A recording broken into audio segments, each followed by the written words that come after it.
My best friend and I were job hunting when we got an offer from the Rhys family, one of the country's wealthiest dynasties. They were looking for wives for their two sons. One son was infamous for his icy demeanor, the other was in a coma following a car accident. The terms were simple: endure 1 year of marriage, then walk away with $10 million. It was perfect. I had a nursing degree and Blaze, my friend, had a PhD in seduction, as she liked to joke. We exchanged a glance that said it all. A fortune like this doesn't need second thoughts. But less than half a year in, the Ice King's old flame, the one who got away, returned. That night, Blaze pounded on my door, her eyes stormy. That ghost of his isn't innocent, Sienna. I'm leaving, and you coming with me? I'm in, I said immediately. I looked down at the stacks of cash I'd been counting. I've only managed $5 million. Guess I'll be crashing on your couch. Blaze finalized her divorce in a day. I filed mine the next. But the night before my planned escape, my comatose husband stirred. He wrapped an arm around my waist, pressing close. My brother's old flame is back, he murmured, his voice low and warm against my skin. I don't have one. So where exactly are you planning to go? I was humming quietly while admiring the neat stacks of cash on my bed when Blaze burst in.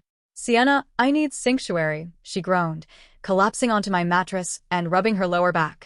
And if anyone calls Donovan Rhys an Ice King again, I swear I'll... She trailed off dramatically. One more night of this, and my spine is officially dust. As Blaze writhed, I silently thanked my lucky stars my husband was still comatose. My responsibilities were simple. Each day, I took a warm towel from the nurse, gave him a sponge bath, and clocked out. All for a salary that would make a CEO jealous. 6 months ago, Blaze and I were sending resumes anywhere we could. Then the Rhys family called. It wasn't until we arrived at their sprawling estate that we learned the job title: daughter-in-law. Eleanor Rhys, the family matriarch, radiated authority draped in diamonds. She handed us each $20,000 just for showing up. Ms. Hayes, you studied nursing? She asked. I nodded. A satisfied smile curved her lips. Then I have no concerns placing my younger son, Asher, in your care. Blaze had a different kind of resume. Under special skills, she had jokingly written, Master of Seduction. Somehow, Eleanor noticed. Ms. Astor, Eleanor said, her gaze sharp, my eldest son Donovan is distant. But if you could somehow provide me with a grandchild, she let a platinum credit card glimmer under the light. $10 million will be yours. Blaze and I lived by one rule: don't fall in love, build empires. The moment the card flashed, Blaze straightened, confident. Consider it done. Eleanor nodded. I know marrying my sons under these conditions is a sacrifice. 1 year, $10 million each, she said. We almost fell to our knees in gratitude. This wasn't just a job, it was a jackpot delivered on a silver platter. That day, Blaze and I both became Rhys daughters-in-law. Sienna, seriously, right there. Blaze groaned from my bed. Can I sue our mother-in-law for false advertising? Her son isn't an Ice King, he's a ravenous beast sent to destroy me. Our mother-in-law was, of course, Eleanor. I massaged Blaze's lower back with genuine sympathy. For the first 2 months, Donovan lived up to his fearsome reputation. He barely acknowledged his new wife and often stayed out all night. But Blaze wasn't one to back down. She claimed no man could resist her charms, and with $10 million at stake, she unleashed her full arsenal. 2 months later, even though our suites were on separate floors, I could often hear evidence of her success. Once, she whispered to me conspiratorially that Donovan had actually broken their bed frame. I was about to comfort her when a deep, commanding voice echoed down the hall. Blaze, I know you're in there, Donovan said. Come back to our room. Now. Blaze leapt up like a startled cat, shot me a pleading glance, then disappeared under a mix of threats and promises I couldn't decipher. I grabbed my robe, a fresh towel, and made my way to my own husband's room. 6 months into this arrangement, I still admired Asher, even in his silent state.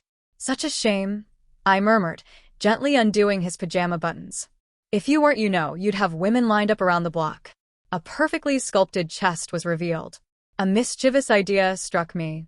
A tentative touch turned bolder, and I traced the contours of his abdomen. A faint flush rose to Asher's neck, pinking his cheeks. My face heated, but I brushed it off. He hadn't objected. That was permission enough. The next few days felt like stepping into a new reality. Whenever I went in to give Asher his daily bath, My hands wandered more boldly across his body. It became the highlight of my routine.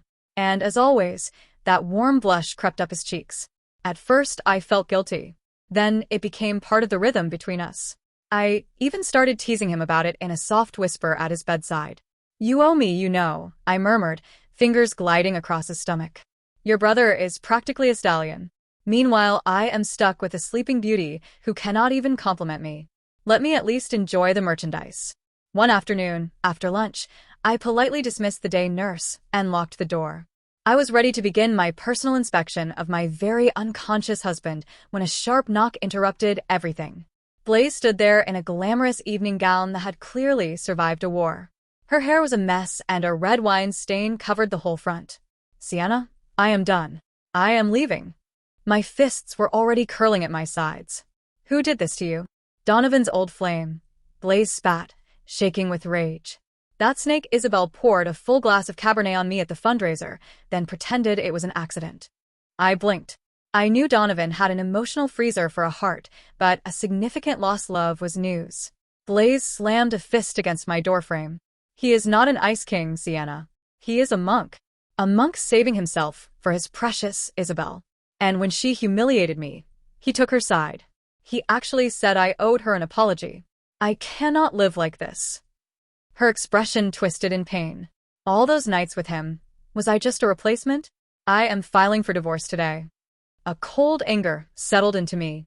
Donovan Rhys was a special level of trash. Blaze seized my hands, her voice trembling. "Are you coming with me?" I glanced toward the inner bedroom, grieving the abs I would not be touching tonight. Then I swallowed hard and made my decision. Best friends flee together. "You go now. I will leave tomorrow."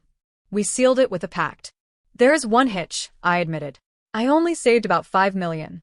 I might need to borrow something." Blaze scoffed. "He gave me the deed to our coastal villa just to get me out of his sight. I will sell it, cash out, and we split everything." It sounded perfect. Our grand escape officially began. Everyone whispered that Donovan never returned home after the fundraiser. He spent the night escorting his sacred Isabel. With me as her witness, Blaze called him. In moments, she transformed into a heartbroken heroine.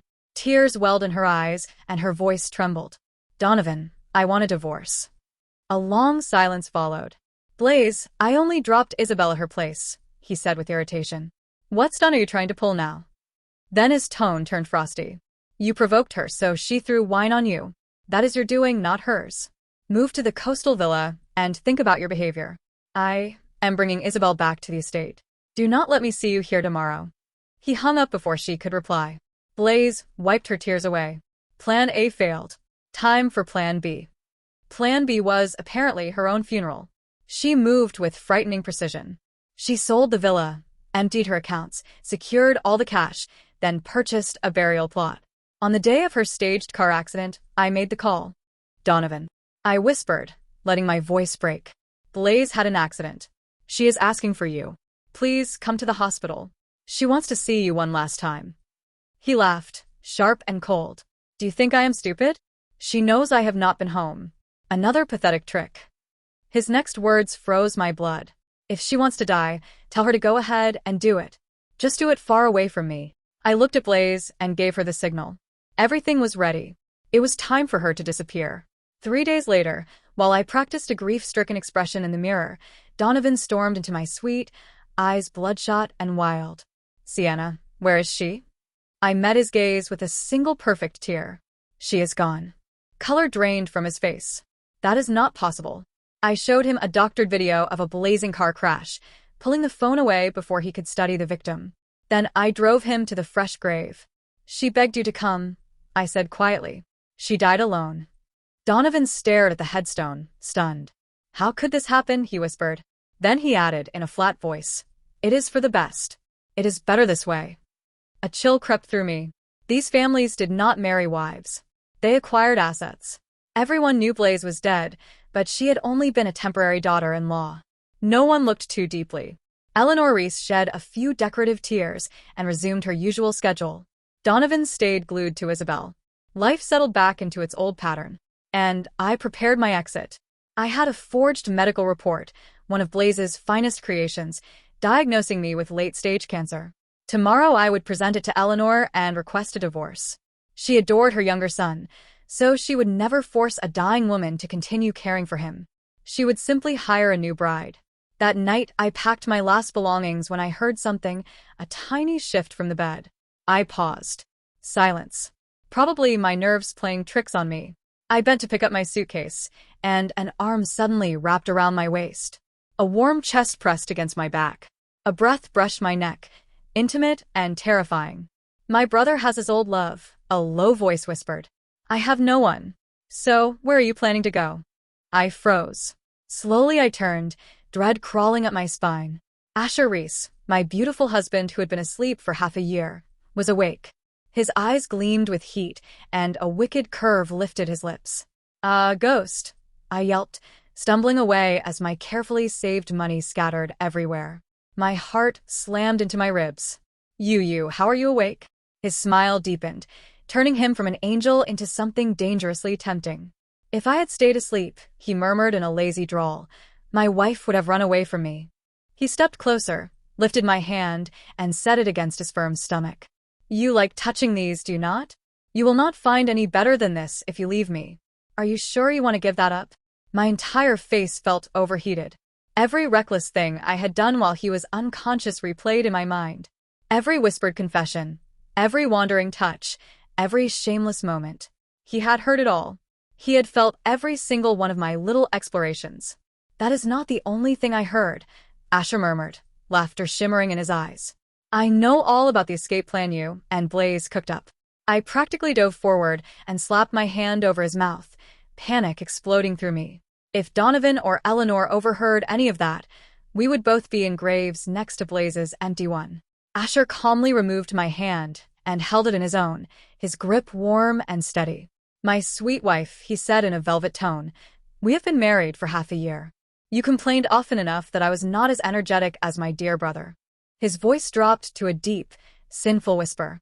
Tonight, I will show you just how energetic I can be. My cheeks burned. I wanted to evaporate, or at least sink through the floor. He only laughed softly, a low sound that made every nerve in my body tremble. His eyes darkened with hunger as he swept me up into his arms and carried me toward the bed. I hate to admit it, but I was mesmerized. When he kissed me, my knees nearly gave out. A sliver of common sense returned long enough for me to press lightly against his chest. My voice came out shaky. You just woke up. Are you sure you should be tiring yourself out already? Maybe wait a couple days? Something fierce flashed in his eyes. He pushed me gently, but firmly into the mattress. Sienna, he whispered against my lips, who exactly do you think you are underestimating? The next morning, I finally understood why Blaze always walked like she had mixed emotions about life.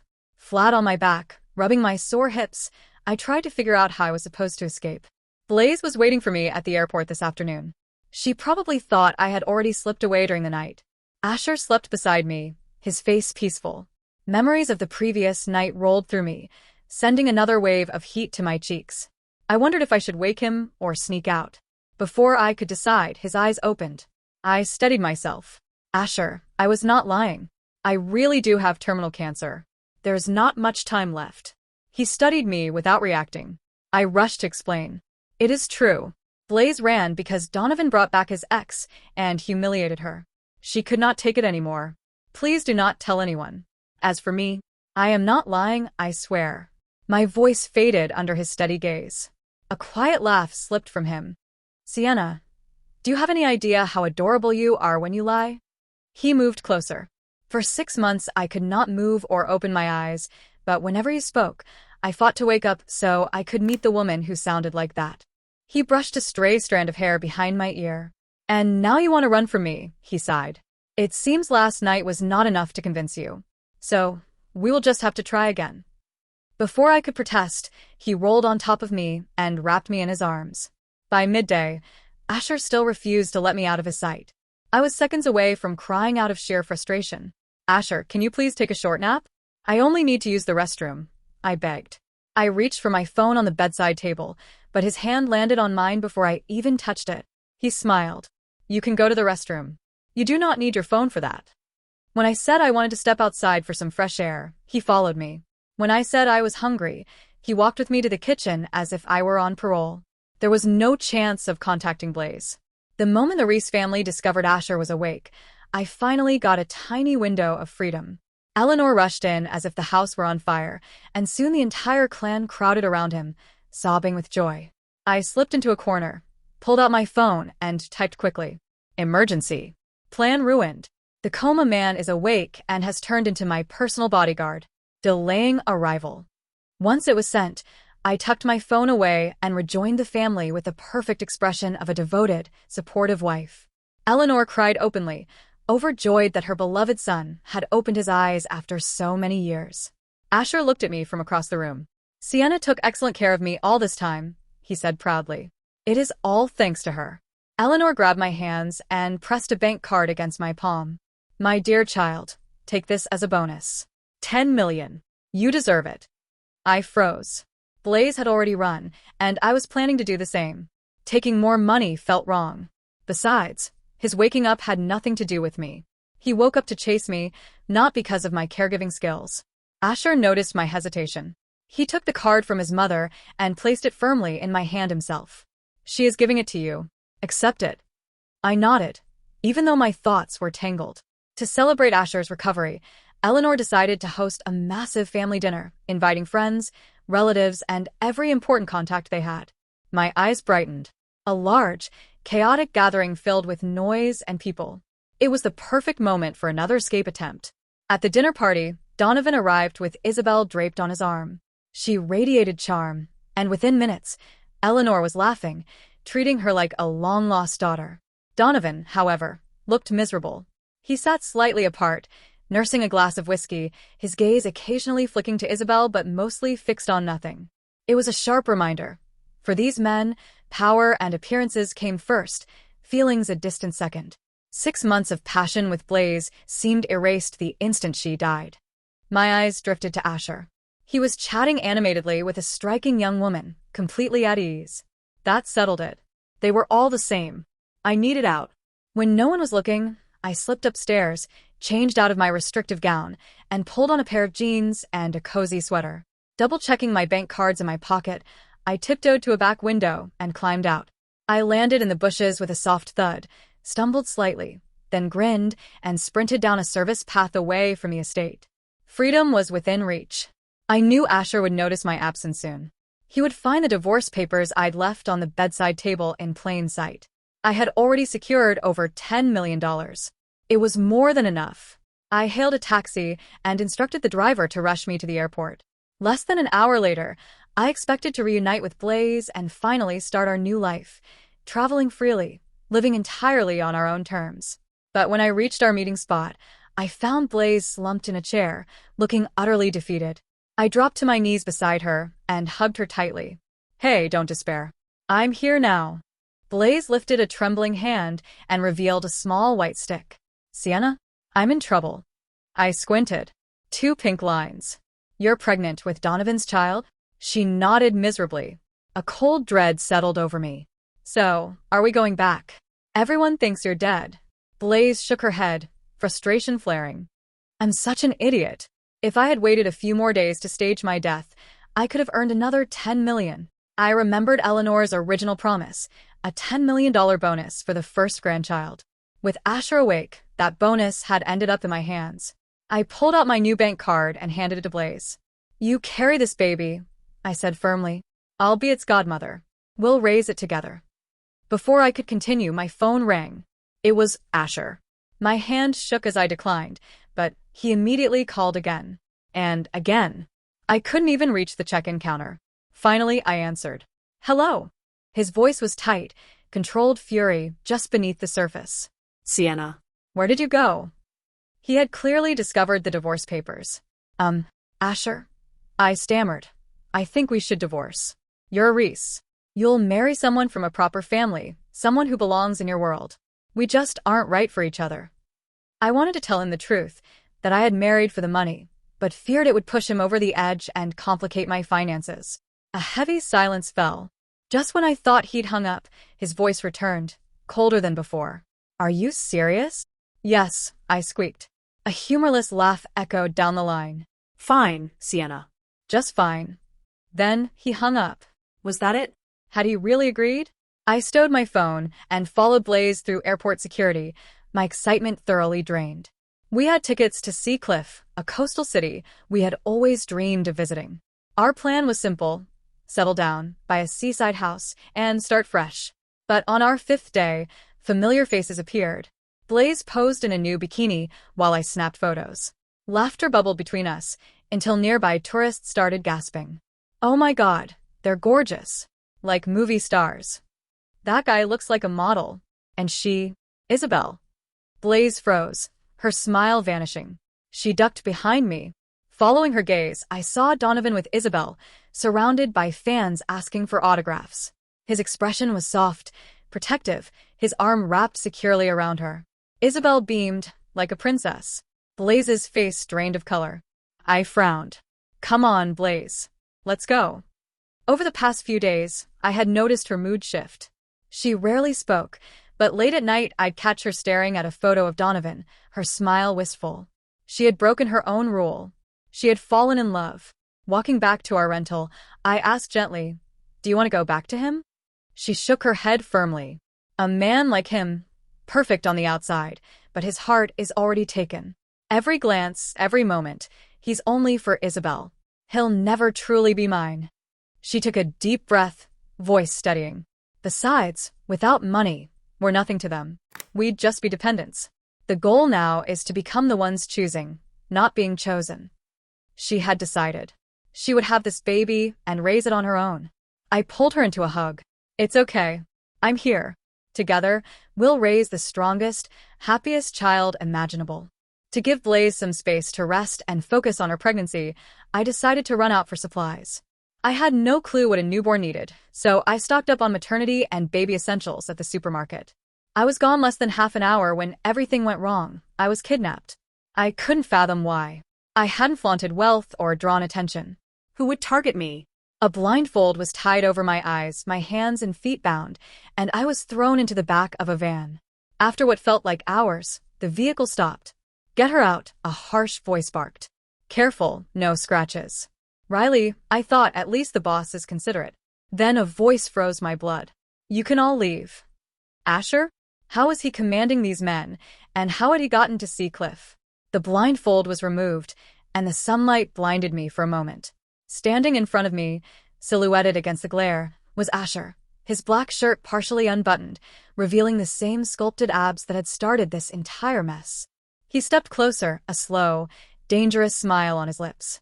"Sienna," he murmured, "you've been very naughty." He closed the distance.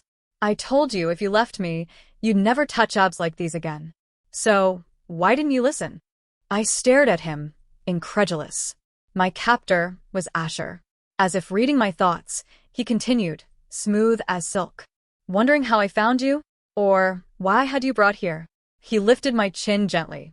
"Before my accident, I ran the family business, both the clean and the less than clean parts. When I want something or someone, I always get it." I froze, realizing the truth. Donovan was the polished public face. Asher was the enforcer, the shadow behind the empire. We were two ordinary women lost in a den of wolves. Lowering my head, I whispered, trembling, "I was foolish, please, let me go. Blaze is waiting at home. She'll worry sick if I don't return." Asher's smile softened as he wrapped an arm around my waist, pulling me against him. "You don't need to worry about her," he murmured. "My brother is here, too." He leaned closer, lips brushing my ear. 6 months ago, you promised you wouldn't mind my coma, that you'd stay with me forever. Are you really going to try and run again?" His free hand drifted slowly down my neck, fingers hovering over my shirt's top button. Panic surged. Just as he was about to move closer, I coughed violently, sending a mouthful of fake blood onto the pristine floor. "Sienna." His composure shattered. "What's wrong?" I gave a fragile, tragic smile. "Asher, I wasn't lying. I have terminal cancer. That's why I wanted a divorce, so you could find someone healthy. Please, just let me have these last days in peace," I whispered. Asher froze, disbelief and horror etched across his face. "No. That's impossible. I just woke up. You promised you'd be with me forever." He scooped me up, panicked. "I'm taking you to the hospital." I hid the packet of fake blood inside my shirt and summoned tears, staring into his eyes. "Asher, Please just let me go back. From now on, pretend you never knew me. Maybe if you remember at all, visit my grave sometimes. The words hit him like a hammer. His arms slackened, and I slipped free. He watched silently as I ran, heartbreak painted across his face. Back at our oceanfront villa, I called for Blaze. No answer. I found her and Donovan on the second floor. Blaze stood frozen, pale, facing him. Donovan's gaze was intense, red-rimmed. The tension was thick with unspoken words. Blaze, he rasped. Was it fun? Faking your death to trick me? He stepped closer. I'll keep my distance from Isabel. I won't see her unless absolutely necessary. Just come home. Blaze laughed sharply, cruel and deliberate. Mr. Rhys, why would I? We're divorced, remember? And, she said, placing a hand on her still flat stomach, I'm carrying another man's child. Donovan's eyes darkened. You've moved on. Blaze's laugh was dismissive. Of course. You're not the only one with admirers. I'm more than capable of finding someone else. Her tone cut deep. I faked my death because I was bored of you. You no longer interested me. I held my breath. She had never spoken like this to him before. Donovan's face twisted, but he stepped closer anyway. Blaze, he said, raw and broken, I got used to having you there. For 6 months, you were part of my life. Swallowing hard, he continued. Even if the child isn't mine, I'll accept it. I'll raise it as my own. His words stunned us both. The cold, proud Donovan Rhys had admitted vulnerability, desperate for her. A bitter smile tugged at his lips. You have no idea what these past weeks have been like. Ever since I saw that grave, it felt like my own heart was buried there. I've been a ghost, wandering my own life, haunted by memories of you. Blaze's face flushed. Stop, please. Don't say any more, she whispered, overwhelmed. No matter how desperately Donovan pleaded, Blaze stood her ground. Once he finally departed, defeated, Blaze explained everything. The Rhys family always found what they wanted. There was no hiding. But just as easily, they could discard someone who was once considered glamorous and indispensable. We can't just blow through this 10 million, Sienna, Blaze said, her eyes alight with determination. We need to use it to build something for ourselves, something that makes us powerful. She was right. With Blaze's brilliant instincts and charisma leading the way, we launched an online boutique for premium baby products. Blaze became the face of the brand, a magnetic livestream host, while I managed operations behind the scenes. The business took off. We hired more hosts, opened physical stores, and expanded our lines. That initial 10 million was like a seed that grew into a massive tree, its branches spreading farther than we could have imagined. Within a year, Blaze and I had become successful entrepreneurs. It was at a major industry press conference that we encountered the Rhys brothers again. In the middle of the event, Donovan strode onto the stage, microphone in hand, turning the entire press conference into a personal declaration. He dropped to one knee. Ms. Astor, he said, voice steady and sincere. Will you marry me again? This time, my heart comes with it. I want you and our child by my side. I couldn't help but laugh quietly at the cheesiness. Then, hands seized mine from behind. I turned to see Asher, grinning mischievously. He'd used his own silk tie to bind my wrists, and the look in his eyes was equal parts playful and possessive. Sienna, you really had me fooled, he murmured. Tell me, he whispered, dangerously close. If Blaze goes back to my brother, will you come back to me? Before I could answer, Asher pressed my bound hands against his chest, over those infamous abs. His gaze was feral, demanding, yet tender. My queen, he purred, his voice vibrating against my palms. I know what you want now. You can have all the abs you want. Just come back to me. True to his word, Donovan severed ties with Isabel, sending her overseas. He finally recognized the difference between a ghost from the past and the woman who belonged in his future. To demonstrate his sincerity, he brought the entire Rhys family, including Eleanor, to formally and publicly welcome Blaze and her son back into the fold. This time, Blaze accepted. What she had always wanted was complete devotion, no ambiguity, no second place. Eleanor, holding her grandson, beamed. She immediately handed Blaze another bank card with $10 million. Blaze caught my eye, sending me a sly, knowing wink. A silent conversation passed between us. So, are you going back? I asked. I'm good either way. What about you? Let's go back, I said, grinning. There's another 10 million on the line, after all. Deal. And long term, she added, her eyes glinting, if we both go back and have children, the Rhys fortune will be ours. Now that's a solid business plan, I said, smiling. By now, we were women who had earned our success. The money was nice, but it wasn't the most important thing anymore. Though, having unlimited access to a world-class set of abs certainly didn't hurt. And most importantly, Asher now calls me his queen. That changes everything.